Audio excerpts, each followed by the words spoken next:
এর পরেও ভোট ফলতায় 285 বুথে পুনর্নির্বাচন।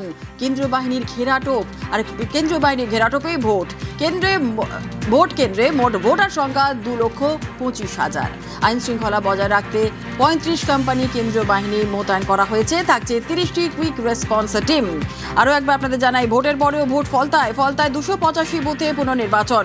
কেন্দ্রীয় বাহিনীর ঘেরাটোপে ভোট কেন্দ্রে মোট ভোটারের সংখ্যা 2,25,000। আইন শৃঙ্খলা বজায় রাখতে 35 কোম্পানি কেন্দ্রীয় বাহিনী মোতায়েন করা হয়েছে। থাকছে 30টি কুইক রেসপন্স টিম। দক্ষিণ 24 পরগনার ফলতা বিধানসভা কেন্দ্রে আজ পুনর্নির্বাচন।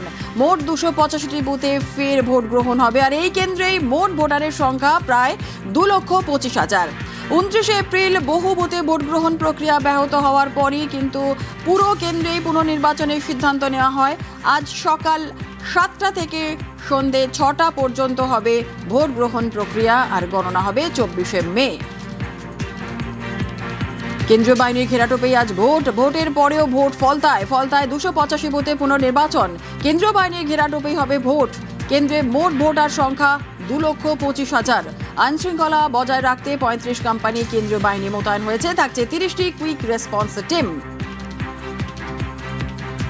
29 এপ্রিল বহু বুথে ভোট গ্রহণ প্রক্রিয়া ব্যাহত হওয়ার পর পুরো কেন্দ্রেই পুনর্নির্বাচনের সিদ্ধান্ত নেওয়া হয় এবং আজ সকাল 7টা থেকে বিকেল সন্ধে 6টা পর্যন্ত ভোট গ্রহণ প্রক্রিয়া চলবে। আইন শৃঙ্খলা বজায় রাখতে 35 কোম্পানি কেন্দ্রীয় বাহিনী মোতায়েন করা হয়েছে। থাকছে 30টি কুইক রেসপন্স টিম।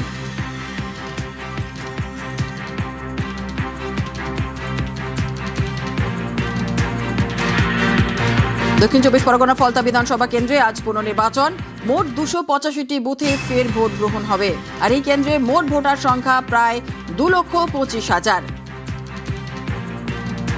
ভোটের পরেও ভোট ফলতায় 285 বুথে পুনর্নির্বাচন এবং যেমনটা আপনাদের বলছিলাম যে সকাল 7টা থেকে সন্ধ্যে 6টা পর্যন্ত হবে ভোট গ্রহণ প্রক্রিয়ার। ইতিমধ্যেই কিন্তু ভোটাররা আসতে শুরুও করে দিয়েছেন। ভোট কেন্দ্রে সেই ছবি আমরা দেখাচ্ছি, ভোটাররা লাইনে এসে দাঁড়িয়েছেন, তারা ভোট দেবেন।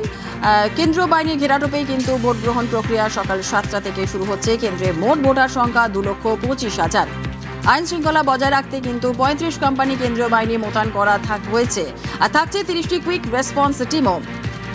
29 এপ্রিল বহু বুথে ভোট গ্রহণ প্রক্রিয়া ব্যাহত হওয়ার পরই কিন্তু পুরো কেন্দ্রেই পুনর্নির্বাচন সিদ্ধান্ত নেওয়া হয়। আজ সকাল 7টা থেকে বিকেল 6টা পর্যন্ত ভোট গ্রহণ প্রক্রিয়া চলবে। আর এই ভোটের রেজাল্ট অর্থাৎ গণনা হবে 24শে মে। অর্পণ রয়েছে আরো বিস্তারিত জানাবে। অর্পণ, যে ছবি আমরা দেখছি ইতিমধ্যেই ভোটাররা আসতে শুরু করে দিয়েছেন। সকাল 7টা থেকে সন্ধ্যে 6টা পর্যন্ত ভোট গ্রহণ প্রক্রিয়া চলবে। নিরাপত্তা ব্যবস্থা কেমন রয়েছে, ভোটাররা কি বলছেন, কি ছবি এখন?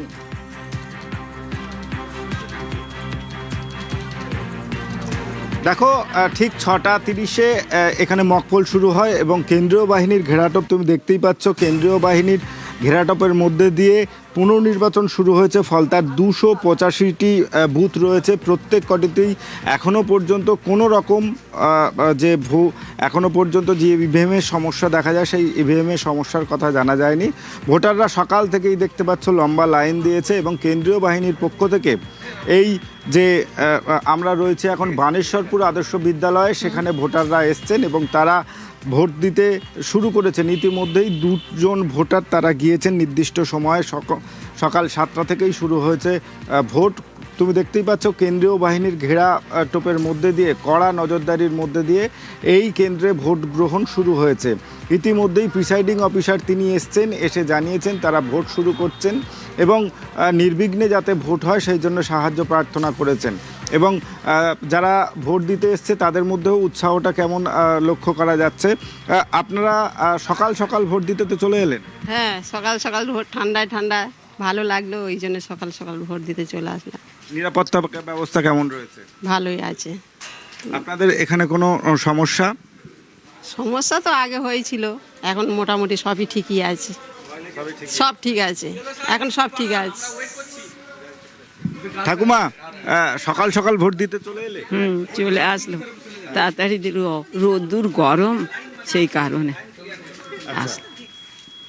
আর তোমাদের এখানে কোনো সমস্যা হয়?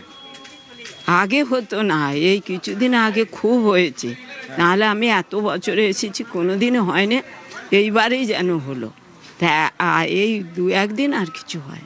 আজকে কোনো সমস্যা? না না। পুলিশ তো রয়েছে? হ্যাঁ, আমাদের তো রোডের উপরেই বাড়ি, আমরা দেখি, কিন্তু কোনো দিন এরকম হয়নি, আগে হয়েছে। তুমি দেখতেই পাচ্ছ যে কেন্দ্রীয় বাহিনী ডেপ্লয়মেন্ট কিভাবে এক একটা বুথে রয়েছে, এবং কেন্দ্রীয় বাহিনীর মহিলা সদস্য থেকে শুরু করে যারা রয়েছেন তারা কিন্তু প্রত্যেককে সাহায্য করছেন, এবং নির্বিঘ্নে বানেশ্বরপুর আদর্শ বিদ্যালয়ে তা ভোট শুরু হলো, এবং আরও যে কেন্দ্রগুলো রয়েছে সেখানেও কিন্তু কড়াকড়ি নিরাপত্তা। একেবারে আরো অন্যান্য কেন্দ্রের ছবি পরবর্তীকালে আবারও দেখবো তোমার কাছ থেকে। আপাতত ধন্যবাদ অর্পণ। কথা বলছেন আমাদের প্রতিনিধি অর্পণের সঙ্গে। ভোটের পরেও ভোট ফলতায় 285 বুথে পুনর্নির্বাচন, কেন্দ্রীয় বাহিনী ঘেরাটোপেই ভোট গ্রহণ প্রক্রিয়া শুরু। কেন্দ্রে মোট ভোটার সংখ্যা 2,25,000। আইন শৃঙ্খলা বজায় রাখতে 35 কোম্পানি কেন্দ্রীয় বাহিনী মোতায়েন করা হয়েছে। পালা বদলের পরেও জেলায় জেলায় আক্রান্ত বিজেপি। তারকেশ্বর থেকে গাজল, বিজেপি নেতা কর্মীদের ওপর প্রাণঘাতী হামলা। হিঙ্গলগঞ্জ ও পটাশপুরে বিজেপি কর্মীর দোকানে আগুন। সব জায়গাতেই নিশানায় তৃণমূল। এরা ক্ষমতায় আসেনি, তাও এই সমস্ত অত্যাচার সাধারণ মানুষ থেকে শুরু করে বিজেপি কর্মীর উপরে করছে। যদি এরা ক্ষমতায় আসতো তবে তো আমাদের মুন্ডু নিয়ে ফুটবল খেলতো। এই দুষ্কৃতী, এই হারমাত, এই জল্লাদদের অবিলম্বে আমরা গ্রেপ্তারের দাবি করছি। রাজ্যে পালাবদলের পর ক্ষমতায় বিজেপি, পরিবর্তনের পরও বাংলার বিভিন্ন জায়গায় আক্রান্ত বিজেপি। পূর্ব মেদিনীপুর থেকে হুগলি, সর্বত্রই অভিযোগের আঙুল তৃণমূলের দিকে। ভোট মিটেছে শান্তিতে, হঠাৎই হাওয়া গরম হুগলির তারকেশ্বরের তালপুর এলাকায়। মঙ্গলবার রাতে বিজেপির মণ্ডল সভাপতি সাহেব মাঝিকে বাঁশ দিয়ে বেধড়ক মারধর। অভিযোগ তালপুর পঞ্চায়েতের প্রাক্তন প্রধানের ছেলে তথা স্থানীয় তৃণমূল নেতার দিকে।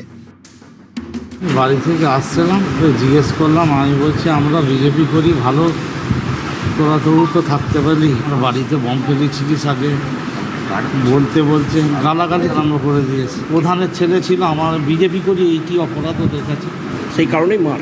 হ্যাঁ, যে জিনিসটা ঘটনাটা ঘটিয়েছে আমরা আইনের রাস্তায় আমরা জানাবো, এবং আমরা আশাবাদী যথাসম্ভব তাদেরকে গ্রেপ্তার করা হবে এবং ব্যবস্থা নেওয়া হবে। মূল অভিযুক্তকে গ্রেপ্তার করেছে পুলিশ। অভিযোগ অস্বীকার করেছেন তালপুর পঞ্চায়েতের প্রাক্তন প্রধান। মালদার গাজলের বৈরগাছির বিজেপির বুথ সভাপতির ছেলের উপর হামলার অভিযোগ। তৃণমূলের বিরুদ্ধে হামলার অভিযোগ বিজেপির। রক্তাক্ত অবস্থায় জুনুর রহমানকে ভর্তি করা হয় মালদা মেডিকেলে। প্রাণ নাশের আশঙ্কায় রয়েছেন। মাথায় 2-3টে বড় বড় আঘাত, এবং সেখানে কোথাও 4টে কোথাও 6টা স্টিচ পড়েছে। এবার যারা এই কাজের সঙ্গে যুক্ত আছে তাদের ইমিডিয়েট অ্যারেস্ট করে শাস্তি, মানে একদম দৃষ্টান্তমূলক শাস্তির ব্যবস্থা আমরা করব। উত্তর 24 পরগনার হিঙ্গলগঞ্জ। মঙ্গলবার রাতে বাইলানি বাজারে বিজেপি কর্মী নিতাই দাসের দোকানে আগুন। অভিযোগের তীর তৃণমূলের দিকে।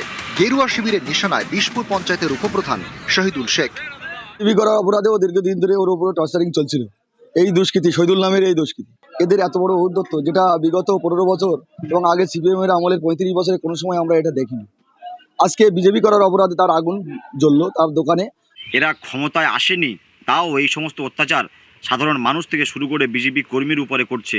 যদি এরা ক্ষমতায় আসতো তবে তো আমাদের মুন্ডু নিয়ে ফুটবল খেলতো। এই দুষ্কৃতী, এই হারমাত, এই জল্লাদদের অবিলম্বে আমরা গ্রেপ্তারের দাবি করছি। বাদ গেল না পূর্ব মেদিনীপুরের পটাশপুরও। মঙ্গলবার রাতে পটাশপুরের ভাঙ্গাদা বাজারে বিজেপি কর্মীর দোকানে চড়াও হয় একদল দুষ্কৃতী। প্রথমে ভাঙচুর, পরে আগুন ধরিয়ে দেওয়া হয়। সিসি ক্যামেরায় ধরা পড়েছে হামলার ছবি। 11 তারিখ রাতে আমাদের দোকানে এসে ঘরটাকে ভেঙে আগুন লাগিয়ে পুড়িয়ে দিয়েছে। অনেকদিন থেকেই বিজেপির সঙ্গে যুক্ত। আমাদের দোকান বহুদিনের, খুব পুরাতন দোকান। তারপরে কালকে রাতে আবার দোকানটায় আগুন ধরিয়ে দেয়। যারা আগুন লাগিয়েছে আমাদের ক্যামেরায় আছে, সেই দুষ্কৃতীদের উপযুক্ত শাস্তি চাই আইনের ব্যবস্থা নিয়ে। ক্ষমতায় নেই তৃণমূল, সরকারে বিজেপি, তারপরেও বিভিন্ন জেলায় বিজেপি কর্মীদের আক্রান্ত হওয়ার খবর। দোকানে আগুন। যদি এরা ক্ষমতায় আসতো তবে তো আমাদের মুন্ডু নিয়ে ফুটবল খেলতো। নিউজ 18 বাংলা। 26 ডাবল সেঞ্চুরি, এতে আত্মতুষ্টির কোনো জায়গা নেই। বাংলা দলীয় সংগঠনকে আরো জোরদার করতে বিজেপি এবার কোমর বেঁধে ঝাঁপাচ্ছে। গুজরাট, মহারাষ্ট্র মডেল এবার বাংলায়, হাতিয়ার, পণ্যা প্রমুখ।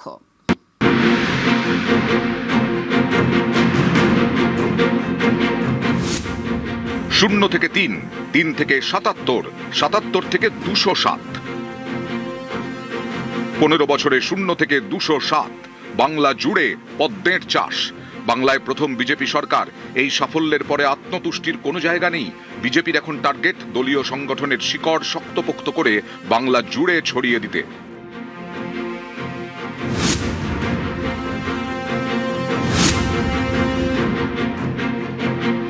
বিজেপির হাতিয়ার পান্না প্রমুখ মডেল। এই মডেলকে হাতিয়ার করে গুজরাট, উত্তরপ্রদেশ, মধ্যপ্রদেশ সহ একাধিক রাজ্যে সরকার গড়েছে বিজেপি। আর বাংলায় সরকার গড়ে পান্না প্রমুখ। পান্না অর্থাৎ পৃষ্ঠা বা পাতা। ভোটার তালিকার একটি পাতায় যতজনের নাম, সেই সব ভোটারের দায়িত্বে একজন করে বিজেপি কর্মী। সেই কর্মী ভোটারদের সঙ্গে নিয়মিত যোগাযোগ রাখবেন, অভাব অভিযোগ শুনবেন, তুলে দেবেন বিজেপির সংশ্লিষ্ট জনপ্রতিনিধির কাছে। নরেন্দ্র মোদী গুজরাটের মুখ্যমন্ত্রী থাকাকালীন পান্না প্রমুখ মডেল শক্তিশালী হয়। পরবর্তীতে বিভিন্ন রাজ্যে এই কৌশল কাজে লাগায় বিজেপি। পশ্চিমবঙ্গেও এবার পান্না প্রমুখ মডেল কাজে লাগাতে উদ্যোগী বিজেপি।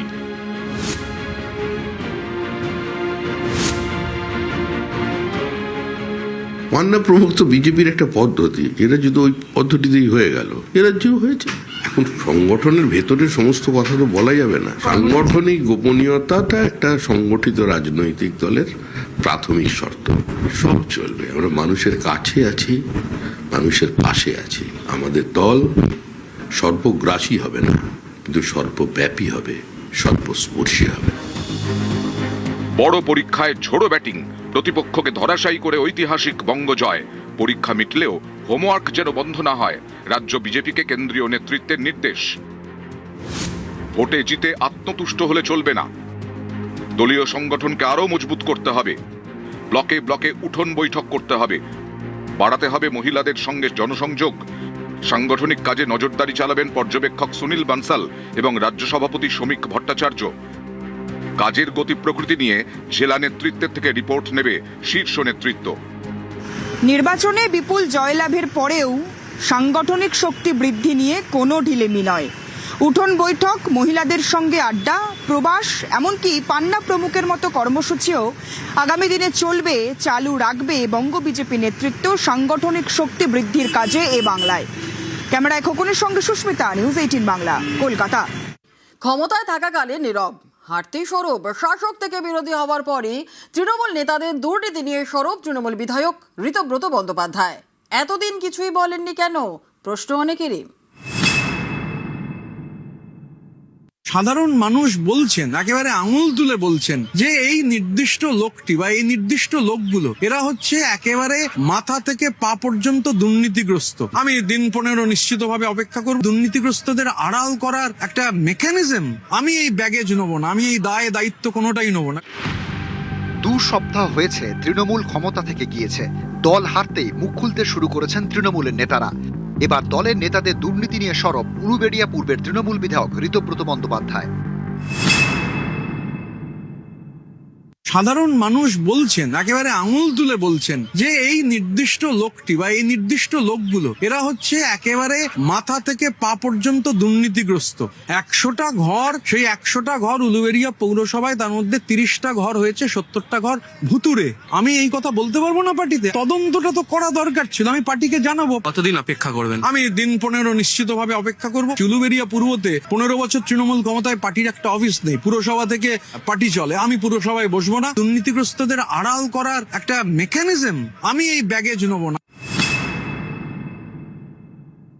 দূর থেকে জাহাঙ্গীরকে দেখে কোনো ক্যাবিনেট পর্যায়ের কেন্দ্রীয় মন্ত্রীর থেকেও বড় কেউকেটা মনে হতো। ভাব মানে সাংঘাতিক একটা ব্যাপার। ফলতায় কোনো একটা কাজ, ফলতা ইকোনমিক জোন, কোনো একটা ন্যায্য জিনিস হচ্ছে না, আটকে রয়েছে। যখন কোনো নেতৃত্বকে অনুরোধ করেছি, ও বাবা বলছে, ওরে বাবা এটা কেন্দ্রশাসিত অঞ্চল, আর জাহাঙ্গীরের বাইরে কিছু হবে না, ওর মধ্যে ঢুকতে পারবো না। তিনি 1,68,000 একটা অ্যাসেম্বলি সেগমেন্টে লিড দিয়েছেন। পুষ্প একেবারে শুকিয়ে ঝরে পড়ে গেছে। তো প্রিভিলেজড একজন, তিনি পার্টির পেছনে ছুরি মারলেন, তারপরও তাকে কেন তার বিরুদ্ধে ব্যবস্থা নেওয়া হবে না? একটা নিন্দা করে খালি দায় ঝেড়ে ফেলা হবে? তাহলে জাহাঙ্গীরকে কোথাও কি এখনো রক্ষা করার চেষ্টা হচ্ছে? অনেকেরই প্রশ্ন, তৃণমূল হারার পর এখন কেন ঋতব্রত বন্দ্যোপাধ্যায় সরব হচ্ছেন? এতদিন কেন কিছু বলেননি? 2018 সালে বহিষ্কৃত এই সিপিআইএম নেতা তৃণমূলে যোগ দেন। ততদিনে তৃণমূলের গায়ে লেগেছে সারদা নারদার মতো দুর্নীতির দাগ। তারপরও কেন সেই তৃণমূলে যোগ দিয়েছিলেন ঋতব্রত? এখানেই শেষ নয়। গত কয়েক বছরে একের পর এক দুর্নীতির অভিযোগ উঠেছে তৃণমূলের বিরুদ্ধে। তখন কোথায় ছিলেন ঋতব্রত বন্দ্যোপাধ্যায়? তখন কেন সরব হননি তিনি? 100 দিনের প্রকল্পে দুর্নীতি হয়েছে, টাকা বন্ধ করে দিয়েছে কেন্দ্রীয় সরকার, ঋতব্রত তখন মৌনব্রত। আবাসে দুর্নীতি, ঋতব্রত চুপ। পাড়ায় পাড়ায় তোলাবাজির অভিযোগ, ঋতব্রত নীরব। বালি পাচার, গরু পাচারের মতো মামলায় দলের একের পর এক নেতা গ্রেপ্তার, ঋতব্রত কিছুই বলেননি। নিয়োগ দুর্নীতি মামলায় শিক্ষামন্ত্রী জেলে গিয়েছেন, কই তখন তো ঋতব্রত এভাবে সরব হননি। আরজি করের মতো একটা ঘটনা ঘটে গেল, বিশ্বজুড়ে শোরগোল, ঋতব্রত তখন কোথায় ছিলেন? আরজি করের ঘটনার প্রতিবাদে জহর সরকার তৃণমূলের রাজ্যসভার সাংসদ পদ থেকে ইস্তফা দেন। সেই আসনে তৃণমূল প্রার্থী করে ঋতব্রতকে, কই তখন তো প্রতিবাদ করতে দেখা যায়নি তাকে। তাহলে এখন প্রতিবাদ কেন?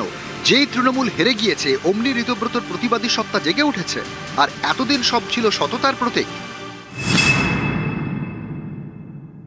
ঋতব্রত বাবুর মতো মানুষরা যারা 15 বছর কিছু বললেন না, হঠাৎ এখন বিজেপি সরকার আসার পর আপনার মনে হলো যে দুর্নীতি মানবেন না, সময়টা বোধহয় ঠিক নয় আর কি। বিজেপি আসার পরেই সঙ্গে সঙ্গে বিজেপির গুণগান গাইতে শুরু করলেন। জাহাঙ্গীরের কথা, শেখ শাহজাহান বা আরো যারা যারা করে এসেছে মানুষের ওপর অত্যাচার, এখন কেন উনি বলছেন? ঋতব্রত বন্দ্যোপাধ্যায় তৃণমূল নেতাদের দুর্নীতি নিয়ে সরব হয়েছেন, আগামী দিনে হয়তো আরো অনেকে সরব হবেন, কিন্তু প্রশ্নটা থেকেই যাবে, এখন কেন, এত দেরিতে কেন? নিউজ 18 বাংলা।